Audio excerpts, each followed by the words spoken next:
কংগ্ৰেছে 2036 চনৰ কাৰণে প্ৰস্তুতি চলাই আছে। 2036ত যাতে কংগ্ৰেছ চৰকাৰ হ'ব পাৰে তেওঁলোকে তাৰ প্ৰচেষ্টাত আছে। 26 আৰু 31 আমাক অলৰেডি দি থৈ দিছে।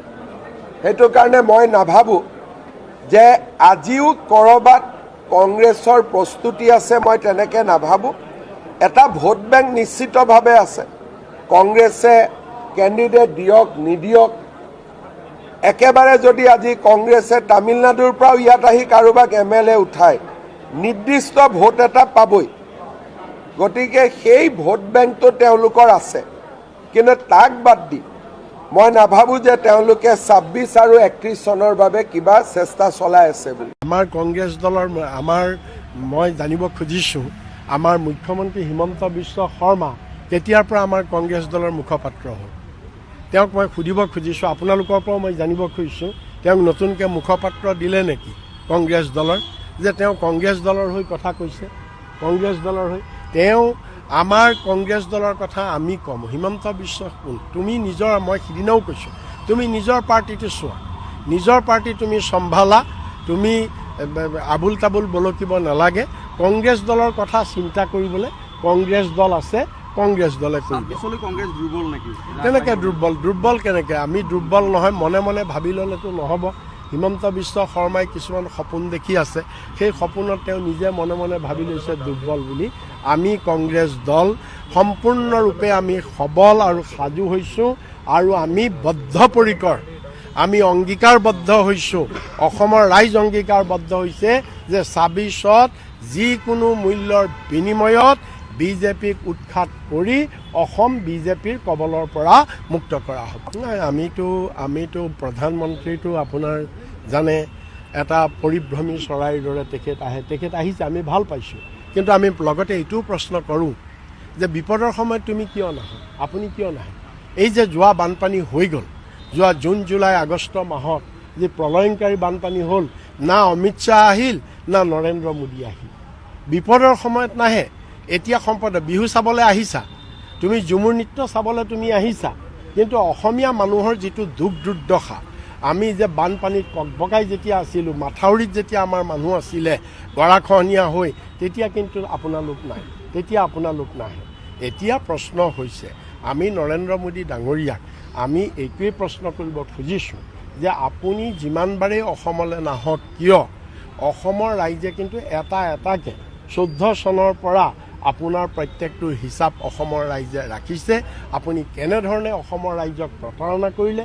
আপুনি কথাই প্ৰতি কৈছিলে A for আছাম, কিন্তু আজি A for আছামৰ ঠাইত আপুনি আছাম একেবাৰে ভাৰতবৰ্ষৰ তললৈ নিলে। আপুনি আমাৰ জনমূৰি আয়ৰ বেলিকা তললৈ নিলে, শিক্ষাৰ বেলিকা তললৈ গ'ল, মহিলাৰ অপৰাধৰ বেলিকা অসম আটাইতকৈ ওপৰলৈ আহিলে।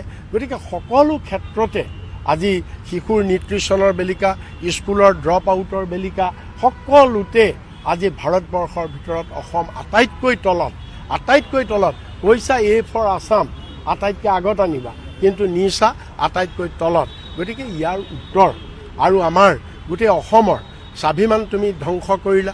আমাৰ মাটি, আমাৰ খিলঞ্জীয়া মানুহৰ মাটি, আজি তুমি লাখ লাখ বিঘা আজি মাটি তুমি আদানী আৰু আম্বানীক দিলা, পাহাৰ পৰ্বত সকলোতে। গতিকে এই গোটেই কথাবিলাকৰ এটাকৈ হিচাপ আমাৰ 26ত অসমৰ ৰাইজে ল'ব। সেইটো বিজেপিয়ে কোৱাটো নালাগে নহয়, কাৰ্যই কোনটো প্ৰমাণ কৰিছে সেইটোহে লাগে। কাৰ্যই প্ৰমাণ কোনটো কৰিছে? কংগ্ৰেছে অসম চুক্তি কৰি, যি অসম চুক্তি সদৌ অসম ছাত্ৰ সন্থাই স্বাক্ষৰ কৰিছে, সেই অসম চুক্তিত কংগ্ৰেছে স্পষ্ট কৰি দিছে যে 1971 চনৰ 25 মাৰ্চৰ পিছত এজনো বাংলাদেশী বিদেশী অসমত থাকিব নোৱাৰিব, স্পষ্ট কৰি দিছে। তাৰপিছত ইয়াক উলংঘা কোনে কৰিছে? ইয়াক উলংঘা বিজেপিয়ে কৰিছে। কা আইনখন আনি বিজেপিয়ে উলংঘা কৰিলে, আৰু এতিয়া এইজন বাংলাদেশী MLA যদি হয়েই হাইকোৰ্টে দিব। গতিকে এইবিলাকতো বিজেপিহে উলংঘা কৰিছে, আমি নাই কৰা নহয়। সেইটোতো হয়েই, এইটো বিজেপি দলৰতো কোনো তেনেকুৱা ধৰণৰ এটা স্পষ্ট দৃষ্টিভংগী নাই, এটা স্পষ্ট স্থিতি নাই। যি তেওঁলোকে শ্বহীদ স্মাৰক কৰিছে, অসমৰ 860জন শ্বহীদৰ প্ৰতি তেওঁলোকে আন্দোলনত তেওঁলোকে শ্ৰদ্ধা জনাইছে, কিন্তু এই শ্বহীদসকলৰে আত্মাক তেওঁলোকে অশান্তি দিছে। এই শ্বহীদসকলকে অপমান কৰিছে কা আইনখন আনি এই গোটেই শ্বহীদসকলকে অপমান কৰিছে।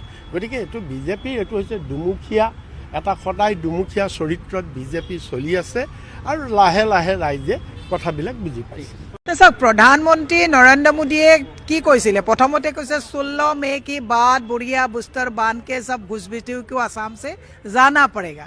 আৰু আমি কা নালাগে বুলি কৈছিলোঁ, তেতিয়া তেওঁলোকে সেইবিলাক বহুত ঠাট্টা মস্কৰা কৰিলে। এতিয়া বিজয় মালাকাৰ সৰিয়হৰ দুলিত যে ভোট ওলায়, বিজয় মালাকাৰ তেওঁৱে এতিয়া বিধায়ক, তেওঁলোকৰ বিধায়কে এতিয়া বাংলাদেশী মূলৰ ওলালে।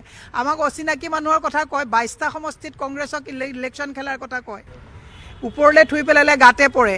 এতিয়া তেওঁলোকৰ আগতে দেখিছে আপোনালোকে ত্ৰিপুৰাত যেতিয়া মুখ্যমন্ত্ৰী এজন হৈছিলে, তেওঁ ইয়াত মুখ্যমন্ত্ৰী হওঁতে বাংলাদেশত মিঠাই বিতৰণ কৰিছে। এনেকুৱা ঢেৰ কথা আছে।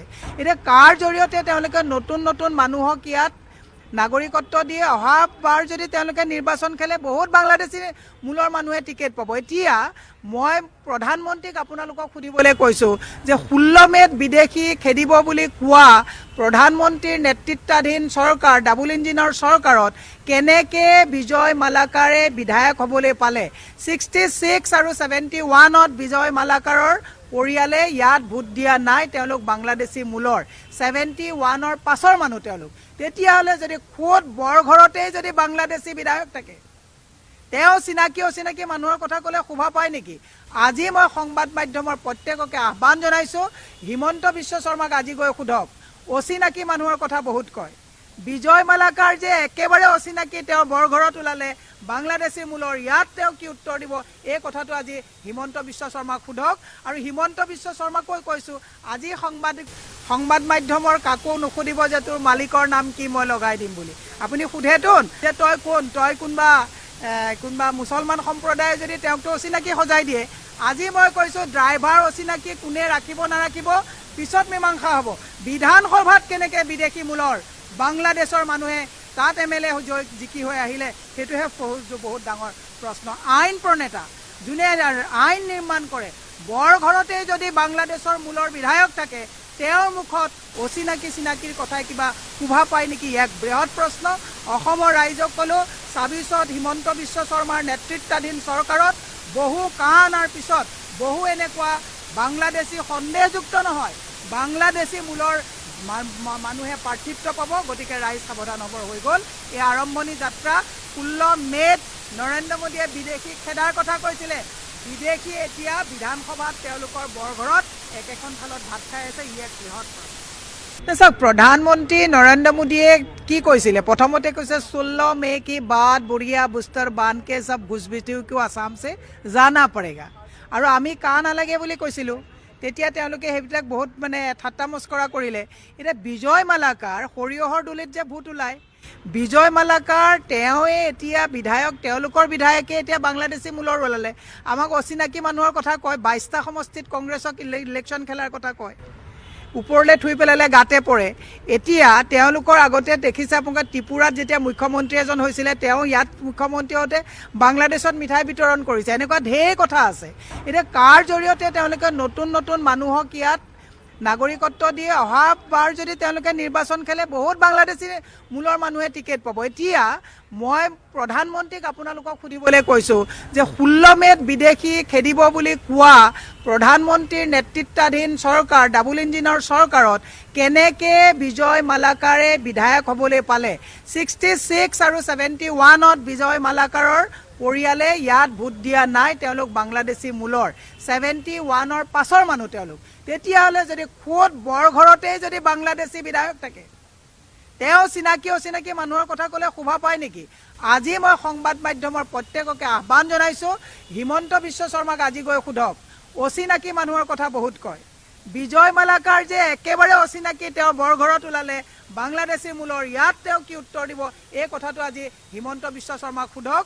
আৰু হিমন্ত বিশ্ব শৰ্মাকো কৈছোঁ, আজি সংবাদ মাধ্যমৰ কাকো নুসুধিব যে তোৰ মালিকৰ নাম কি, মই লগাই দিম বুলি। আপুনি সোধেতোন যে তই কোন, তই কোনোবা মুছলমান সম্প্ৰদায়ে যদি তেওঁকতো অচিনাকি সজাই দিয়ে।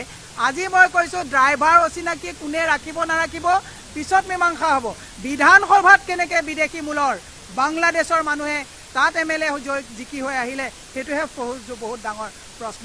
আইন প্ৰণেতা যোনে আইন নিৰ্মাণ কৰে বৰ ঘৰতেই যদি বাংলাদেশৰ মূলৰ বিধায়ক থাকে তেওঁৰ মুখত চিনাকিৰ কথাই কিবা শোভা পায় নেকি এক বৃহৎ প্ৰশ্ন অসমৰ ৰাইজক ক'লোঁ ২৬ত হিমন্ত বিশ্ব শৰ্মাৰ নেতৃত্বাধীন চৰকাৰত বহু কাণাৰ পিছত বহু এনেকুৱা বাংলাদেশী সন্দেহযুক্ত নহয় বাংলাদেশী মূলৰ মানুহে প্ৰাৰ্থিত্ব পাব গতিকে ৰাইজ সাৱধান হ'ব হৈ গ'ল এই আৰম্ভণি যাত্ৰা 16 মে'ত নৰেন্দ্ৰ মোদীয়ে বিদেশী খেদাৰ কথা কৈছিলে বিদেশী এতিয়া বিধানসভাত তেওঁলোকৰ বৰঘৰত একেখন থালত ভাত খাই আছে ই এক বৃহৎ মই নাজানো AIUDF দলে হওক বা বিজেপি দলে হওক বা হিমন্ত বিশ্ব শৰ্মা ডাঙৰীয়াই হওক আমাক ভয় খুৱাবলৈ চেষ্টা কিয় কৰে ইমানবাৰ আমি ক'ব লাগে যে আমি কেয়াৰ নকৰোঁ তেওঁলোকৰ ভাবুকি AIUDFৰ ভাবুকি হিমন্ত বিশ্ব শৰ্মা ডাঙৰীয়াৰ ভাবুকি আমি কেয়াৰ নকৰোঁ আমি নিজৰ কামখিনি কৰি যামগৈ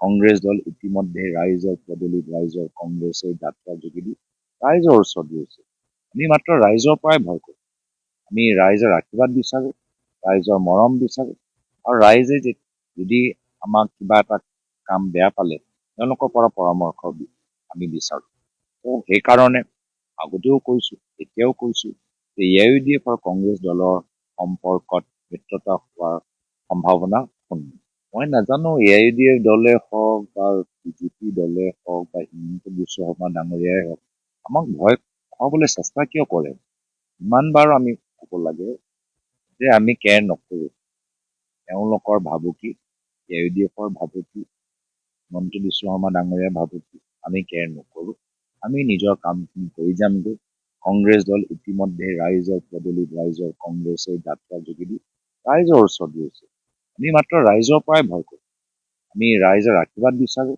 ৰাইজৰ মৰম বিচাৰোঁ আৰু ৰাইজে যদি আমাক কিবা এটা কাম বেয়া পালে তেওঁলোকৰ পৰা পৰামৰ্শ আমি বিচাৰোঁ তো সেইকাৰণে আগতেও কৈছোঁ এতিয়াও কৈছোঁ যে AIUDF আৰু কংগ্ৰেছ দলৰ সম্পৰ্কত মিত্ৰতা হোৱাৰ সম্ভাৱনা শূন্য মই নাজানো AIUDF দলে হওক বা বিজেপি দলে হওক বা হিমন্ত বিশ্ব শৰ্মা ডাঙৰীয়াই হওক আমাক ভয় খুৱাবলৈ চেষ্টা কিয় কৰে ইমানবাৰ আমি ক'ব লাগে যে আমি কেয়াৰ নকৰোঁ তেওঁলোকৰ ভাবুকি AIUDFৰ ভাবুকি হিমন্ত বিশ্ব শৰ্মা ডাঙৰীয়াৰ ভাবুকি আমি কেয়াৰ নকৰোঁ আমি নিজৰ কামখিনি কৰি যামগৈ কংগ্ৰেছ দল ইতিমধ্যে ৰাইজৰ পদূলিত ৰাইজৰ কংগ্ৰেছৰ যাত্ৰা যোগেদি ৰাইজৰ ওচৰত গৈছে আমি মাত্ৰ ৰাইজৰ পৰাই ভয় কৰোঁ আমি ৰাইজৰ আশীৰ্বাদ বিচাৰোঁ ৰাইজৰ মৰম বিচাৰোঁ আৰু ৰাইজে যদি আমাক কিবা এটা কাম বেয়া পালে তেওঁলোকৰ পৰা পৰামৰ্শ আমি বিচাৰোঁ তো সেইকাৰণে